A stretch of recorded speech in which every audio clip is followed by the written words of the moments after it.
Good afternoon, all of you. So today, the topic of our lecture is heart disease with pregnancy. Heart disease is an important medical condition which affects both ways. The heart disease is affected by pregnancy, and pregnancy is affected by the heart disease. So it is affected both ways, and it is important. So what is the incidence of heart disease? It varies between, so the incidence of the heart disease varies between 0.1 to 4%, and it is about, average is about 1%. So the mortality due to heart disease has definitely decreased because of the better conditions in which we can manage these patients. But in the developing countries, the maternal mortality due to the heart disease has increased in the the developed countries. Whereas because of better management, it was very high in the earlier times, but it has definitely decreased. So the pregnancy with heart disease has increased as per se. The incidence has increased, but the mortality is decreased because of this. And in the developed countries, the rheumatic heart disease is definitely decreasing as per the order. Congenital heart disease with pregnancy has increased from before. So, what are the hemodynamic changes during pregnancy in a normal pregnancy? From the normal pregnancy to what happens is that the plasma volume increases by 40%. It increases from, then the cardiac output also increases. The heart rate is increased by about 17 beats per minute. Then even the arterial pressure is slightly higher, and stroke volume is higher. The vascular resistance is decreased, and the pulmonary vascular resistance is also decreased. What are the critical periods? By seeing this normal phenomena, we know that in the physiological period also, in the second trimester is the maximum period where the load occurs in a normal pregnancy. So if the patient is a patient of heart disease, definitely it is going to increase in that period also. But as soon as the patient becomes pregnant, because of the other changes, there are definitely risk factors starts increases right from as early as 6 weeks. Maximum is in the second trimester, and it reaches its peak at 30 weeks. Then again in the during the intrapartum period, when the patient bears down and has the pain, and with the bearing down, the cardiac output return increases, and that is why it causes load on the cardiac on the heart. Then just post delivery and in the second week of pregnancy, because of the infection and the higher chances of SABE. So the pregnancy, as we have seen, it mimics symptoms like the cardiac diseases. Even in a normal pregnancy, symptoms like breathlessness, weakness, edema, syncope, tachycardia, splitting of the first heart sound, murmur, a systolic murmur may be heard even in a normal pregnancy, and displacement of the apex beat upwards towards the left side. And in a heart disease also, there is progressive dyspnea or orthopnea. How do we differentiate between the two? There is progressive dyspnea or orthopnea, nocturnal cough, syncope, chest pain, and even hemoptysis can occur in these patients. So the clinical findings of heart disease are that there may be cyanosis, clubbing of the fingers, persistent neck pain, distension, the JVP increases, systolic murmur of the grade 3/6 or greater, diastolic murmur, there will be cardiomegaly, then persistent arrhythmias may be there, persistent split second sound, and first is physiological, and pulmonary hypertension. So what are the investigations recommended in these? They are the ECG, like there will be cardiac arrhythmias or there can be hypertrophy indicated by it. Echocardiography is recommended in these patients to see the cardiac status and the structural anomalies, if any. Then the X-ray chest may be, and it has to be shielded, mind you, because X-ray is not safe otherwise. So to see the cardiomegaly and vascular prominence, but this is usually avoided during pregnancy, and cardiac catheterization, which is rarely required during pregnancy. Now, what is the classification of the to classify the heart disease patients? Because this is how we are going to manage. The management depends on this. So the recommended classification given by the New York Heart Association, it grades the heart disease in functional grading of the heart diseases. In this, the grade 1, this is important to note, even it comes in your, it can come in short notes also. So the grade 1 is the no limitation of the physical activity, and the patient remains asymptomatic despite her heart conditions with any normal activity. Grade 2, it becomes grade 2 when there is mild limitation of the physical activity, and the symptoms which were not there with the normal physical activity, but even with normal activity, she will complain of the symptoms, which I had talked of just earlier. Then the grade 3 is there's marked limitation of the physical activity, and symptoms, even with less activity, she will be symptomatic, and she will be only comfortable at rest. And grade 4 is the most severe, where there is severe limitation as well as the physical activity is also restricted, and she is symptomatic even at rest.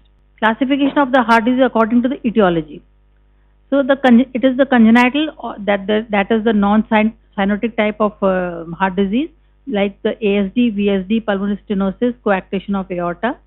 Then the cyanotic types like the Fallot's disease and the Eisenmenger syndrome. These are the most severe types, where even pregnancy is contraindicated. Then the rheumatic heart disease, MS, MR, AR, and AS, cardiomyopathies, ischemic heart disease, and others like the conduction defects, syphilitic or the thyrotoxic and hypertensive type of disorders. This is the according to the etiology. Then the classification of during the pregnancy according to the risk factors. One is they are again into three categories. One is the low risk, the medium risk, and the high risk type of disorders. Low risk is about from 0 to 1%, like the ASD, VSD, PDA, MS, and corrected Fallot's tetralogy. Then the median risk, which is 5 to 15% of the MS 3 and 4, MS with atrial fibrillation, AS, and if it is uncorrected type of Fallot's tetralogy. Then the high risk patients, which is 25 to 50%, they are the highest risk, and they are where the pregnancy is contraindicated. If she comes in the pre-conception period, you have to tell her to avoid pregnancy. That is the pulmonary hypertension, the Eisenmenger syndrome, the aortic coarctation of aorta with valvular involvement, Marfan's with the aortic involvement. So the poor prognostic indicators for which we have to be watchful are any history of heart failure in the previous pregnancies or otherwise also. Then ischemic heart disease attacks, strokes, etc. are highly poor prognostic factors. Then the arrhythmias, baseline NYHA classification of grade 3 and 4. Then mitral MV area, if it is less than 2 centimeters square, and AV area if it is below 1.5. Then ejection fraction, if it is less than 40%, they are all poor factors where the patient has to, if she is pregnant and comes to you, you have to admit her right in the beginning as soon as she comes to you.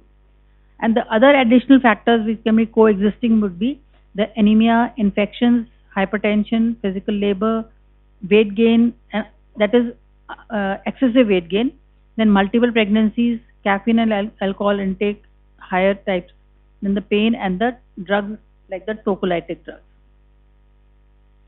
So now, as I told you, it is a bilateral condition. So what is the effect of pregnancy on the heart disease? It worsens the heart condition, definitely. Then the CCF, bacterial endocarditis, the pulmonary edema, pulmonary embolism, and rupture of aneurysm chances are very high. That is why we say that the second trimester, even after post-delivery, the second week is very risky because of the bacterial endocarditis. But there are no long-term effects on the pregnancy, on the heart disease.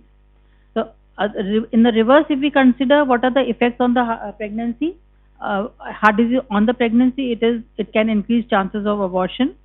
There are more chances of preterm labor, IUGR, congenital. IUGR is the most common condition which is seen.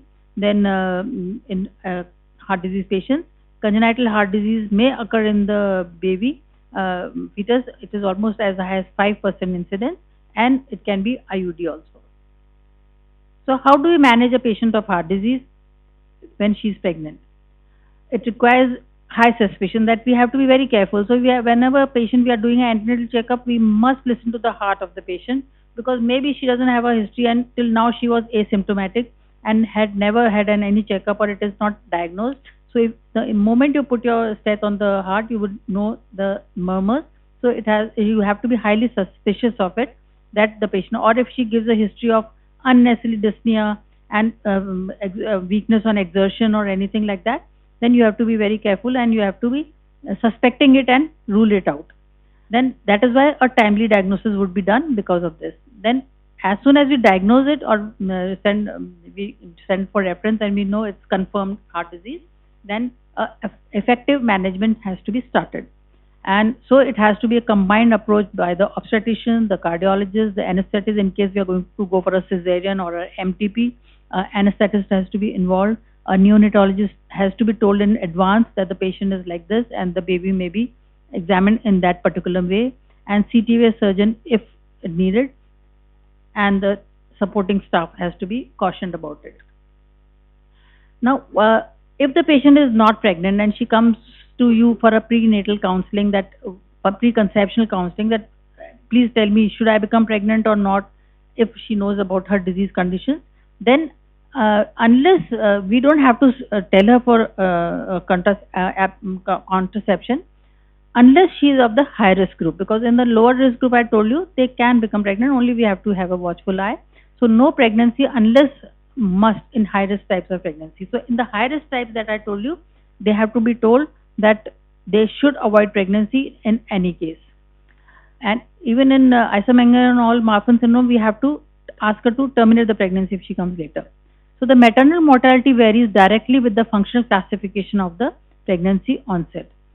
Then optimal medical and surgical treatment has to be given pre-treatment. If she is of MV or anything, then we have to send her to the cardiologist, get her managed by her, and once they give a green signal, then only she can embark on her pregnancy.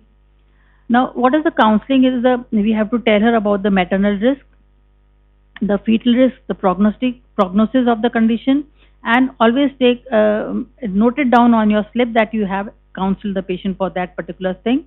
Then social and cost considerations, because she might need added intervention, and she should always go for a hospital delivery and not go for any, and especially at a tertiary care center instead of any center nearby her home. MTP is not always advised to a pregnant patient. It is advised in early pregnancy only the high risk groups like the pulmonary hypertension, the Eisenmenger syndrome, the coarctation of aorta, and the Marfan syndrome that I have told you already, that they are high risk groups where she should be advised MTP, and it should be done as early as possible. Try to do it before the 8 weeks of pregnancy, because as pregnancy advances, the risk of the anesthesia, risk of the cardiac condition increases. And we should always go for suction evacuation rather than going for oral MTP kits. And because this also carries a risk, and MTP, if you give them oral, they are going to stay at home and you never know what the patient's condition is going to be. As soon as she starts aborting because of the pain, she might go into a worsening of her cardiac condition. Now, in case she goes up for pregnancy, we have to be caring for her right from the beginning. And so what is required for the antenatal care, we have done with the clear counseling of the risk and the prognosis, and ANC has to be done every 2 weeks up to 30 weeks of pregnancy. So that is a must. And beyond that, then we have to call her weekly for the checkups. Then on each visit, we have to note the pulse, the blood pressure, any cough or dyspnea, history of any dyspnea, her weight, how much the weight is increasing from the regular checkup, then any anemia if it is there, auscultate the lung bases, and reevaluate the functional grade of the cardiac condition every time when she comes to you. Then and be sure and see that she's compliant and she's taking treatment as advised. She doesn't go for undue stressful workload because of the family pressures. So we have to be careful about that. Otherwise, you ask the patient to get admitted. Then exclude any fetal congenital. So for that, we have to do a level 2 sonography and at the 20 weeks of gestation, which is routinely done, but especially for these patients. And even if we find some the suspicion of a congenital heart defect, we should advise a fetal echo for her.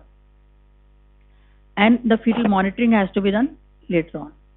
Now, what are the special advices that we recommend to these patients? She should be advised rest, avoid undue strain and strenuous exercises or strenuous workload. Then her diet, especially the iron and vitamins, have to be taken care of. Then the hygiene, dental care, because of any infection would lead to endocarditis, increase the chances. And so she has to prevent any type of infections. We have to be careful about that. Then we have to ask her for dietary salt restrictions, avoid smoking and drugs like beta mimetics, early diagnosis and treatment of the PIH and infections, again, as I have told you. Then the therapeutic and prophylactic cardiac interventions are, if there are any have been done, then we have to advise her for penicillin, which is 12 lakh units at every 3 week, 21-day interval. She has to be taken and she should continue with that. We have to emphasize on these factors. Now, indications for the admission. Now, when do we advise her admission? That depends upon the NYHA classification that we have gone. So, if she is grade 1 or the stage 1 classification of NYHA classification, then she can be advised, she can stay at home and come for regular checkup and advise her admission at least 2 weeks prior to her EDD. But if she is of the second type, then we have to admit her immediately after 28 weeks of pregnancy and then have a hospital observation in the hospital itself. We need not do a induction or anything, but she has to stay in the hospital. Now, in the grade 3 and 4, irrespective of the period of gestation, she has to be admitted right from the beginning when she comes to you and as soon as she is diagnosed with the pregnancy and she comes for checkup. And to change from the oral anticoagulants to heparin in the early pregnancy, and 36 weeks has to be continued up to 36 weeks. And heparin can be stopped only 24 hours prior to the cesarean or the estimated delivery when we want to terminate the pregnancy. Now, what are the conditions where the emergency admission has to be advised? Even if we have asked her to stay at home, we can advise admission anytime when there is any deterioration in the functional grading of the condition, or symptoms and signs of complications like fever, persistent cough, basal cramps, tachycardia, and if the JVP is more than 2 centimeter, she's anemic, or she has any signs of infections, fever, dental caries or anything, then she has to be immediately admitted. In PIH conditions, patients have to be admitted, and if there is an abnormal weight gain or any associated medical disorders.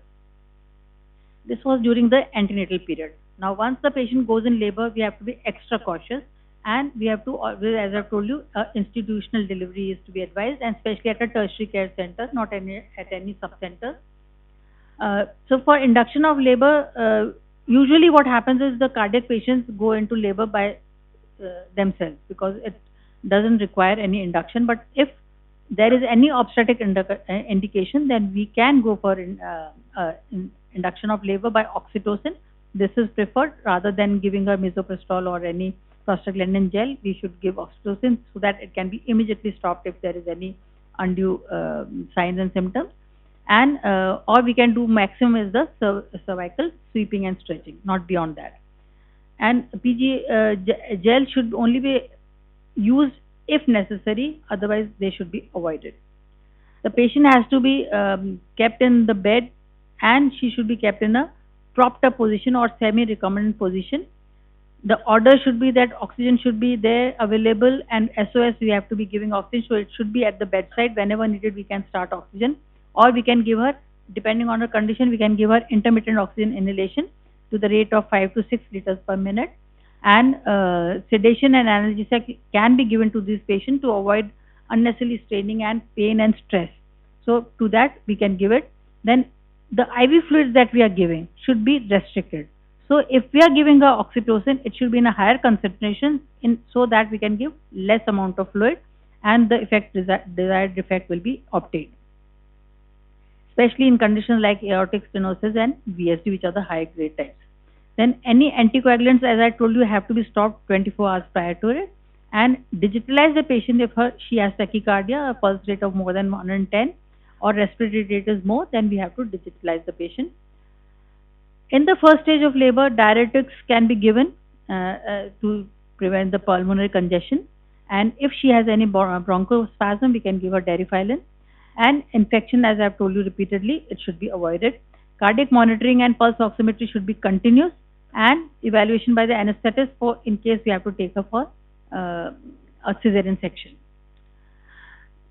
For SARB prophylaxis, it is not recommended for all, but for the patients who are at risk of infections and have severe lesions, then they can be given ampicillin or gentamicin, and if they are allergic to this, then we can change the antibiotic to vancomycin and clindamycin. Now, once she comes into the second stage of labor, now the patient is training for so the chances of going into failure are more and more. So the delivery has to be in the propped up position. She should avoid forceful bearing down.